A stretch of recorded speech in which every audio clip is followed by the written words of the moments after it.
Kapag sinabing alat, hindi naman laging malas ang katumbas. Sa isang bayan kasi sa Poland, naging sangkap ang asin, hindi lang sa masaganang ekonomiya, kundi pati na rin sa kanilang kasaysayan.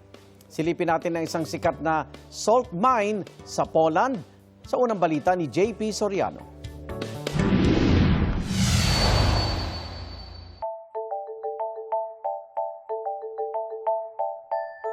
Sa ilalim ng bayan ng Wieliczka sa Southern Poland, may nakatagong mundo na mahigit 7 siglo nang hinuhubog ng tao.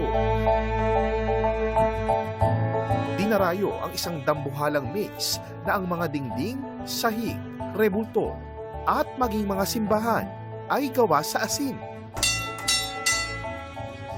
Bago marating ang underground chambers, kailangang sumakay ng lift kasama ng guide.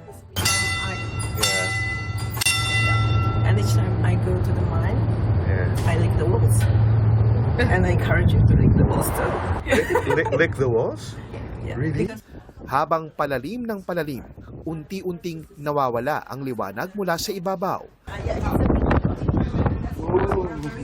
Napapalitan ito ng malamig na hangin, nasa 19 to 20 degrees. Mahahabang pasilyo at mga bakas ng minahang hinubog ng mga sinaunang taga-Poland. Mga kapuso, narito po tayo ngayon sa Wieliczka Salt Mine sa Kraków, Poland. Isa po itong UNESCO World Heritage Site at meron po itong lalim, itong salt mine na ito na 327 meters. Mas malalim pa kung ilalagay ang Eiffel Tower ng Paris. Ito po ay nabuo noong 13th century, 1295 to be exact.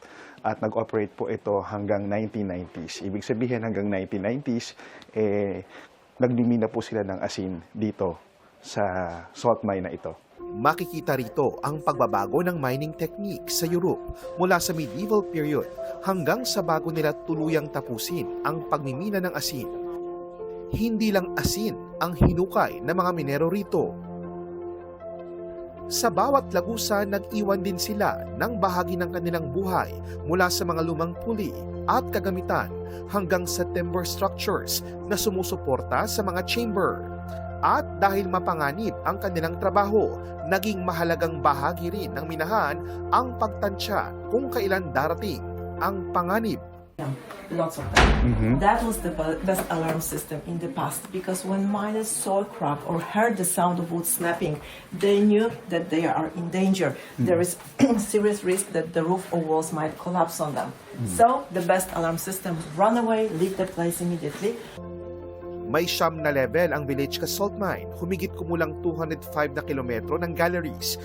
Pero halos 2% lang ng tinatawag na Salt Labyrinth ang maaaring puntahan ng turista. Sa tagalang pagmimina ng asin dito, nakagawa na rin sila ng sculptures para bigyang pugay ang mga pinakatanyag na Polish sa kasaysayan ng mundo, gaya ni Nicholas Copernicus na isang astronomer at mathematician na siyang nakadiskubre ng ating mundo at iba pang planeta ay umiikot sa araw.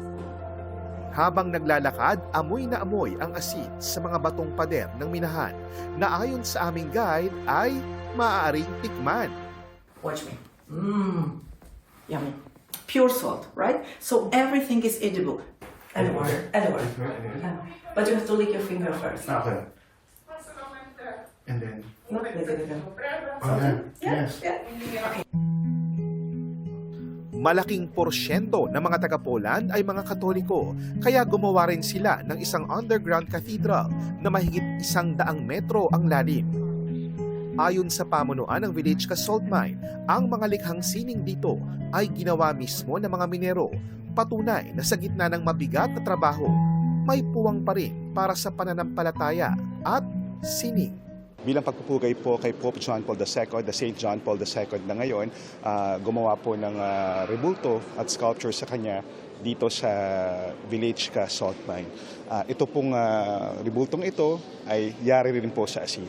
May relic din ng kanyang dugo si Saint John Paul II sa altar.